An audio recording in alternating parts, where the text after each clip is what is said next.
Now it is possible then, knowing the gradient and knowing where the line intercepts the y-axis, to actually get the equation of the line.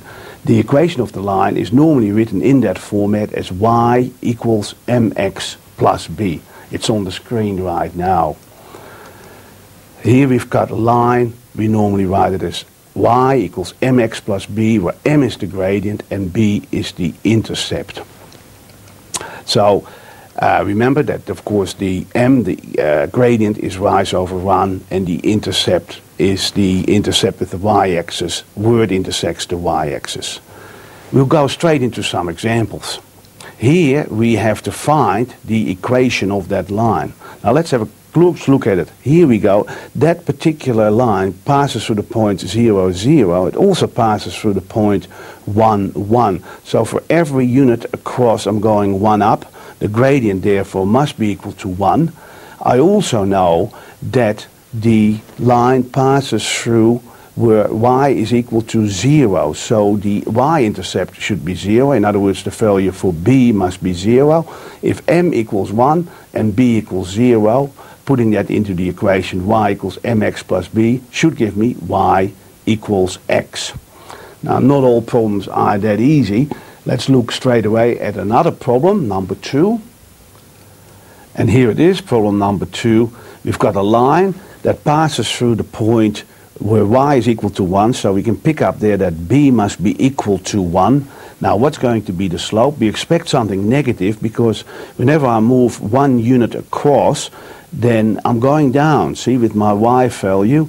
In fact, if I take these 2 particular points, then I can see that for 2 units across, I'm going down by 1.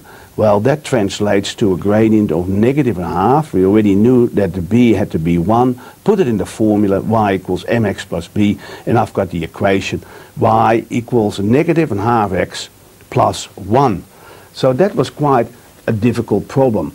Now, there's actually a general formula available that if you have 2 points, that you can then calculate the gradient. That's where the algebra comes in very handy. Formula comes up on the screen. We've got 2 points, call them x1, y1, and the other point would be x2, y2. That's the general sort of notation you use. Now, how can we get the gradient from those 2 points? What we need is the rise. Now remember, the rise is the y displacement. We can call it y2 minus y1, the difference in y values. The run, you'll find to be the difference in the x values. So that's the x2 value, that's the x1, so the run is the difference between those 2 values. And then, of course, the gradient is the ratio of the rise over the run. In formula form, that becomes y2 minus y1 divided by x2 minus x1. Now, I warn you that in these sorts of problems with that negative, and especially if you deal with negative x and y values, that you can easily make mistakes. You have to know your algebra about directed numbers. We talked about it, of course, in program 4. Let's do an example. Find the gradient through, of the lines through -3, 7 and 2, -3. Now I can call x1 -3 and y1 7, and of course do the same for x2 and y2. Now put it in the formula, y2 minus y1 over x2 minus x1, and careful with those negatives. So I get -3, subtract 7, 2, subtract -3. Now remember that subtracting a negative number is the same as adding a positive. So we end up with -10 divided by 5, and that can be simplified to -2. Obviously, when you have 2 points, it's not only possible to determine the gradient, but to actually get the equation of the line, because there's only one line that passes through 2 points. Now, there's a particular procedure that you might want to use. In the book, they talk about another procedure, but I think this is a little bit easier. I would first obtain the gradient using that equation we just talked about earlier, and then you find the b value, the y-intercept, by substituting one of the points into the general equation for that line, y1 equals mx1 minus b, and then you write the equation as y equals mx plus b. Let's get straight into a problem.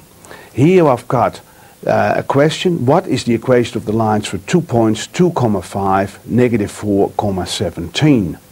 First of all, get the gradient. So it's going to be y2 minus y1 divided by x2 minus x1, and that gives me this particular number, 12 over negative 6, which is of course negative 2. I know then that the gradient is negative 2. Substitute that negative 2 into the equation for a line, the gradient equation of the line, using that first point. So I've got 5 for that y value there, and I've got a 2 for the x value there, and I've got the negative 2 for the gradient.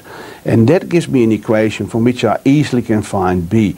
In fact, b is going to be 5 plus 4 equals 9. I know what m is, I know what b is, and consequently I can write the equation as y equals negative 2x plus 9.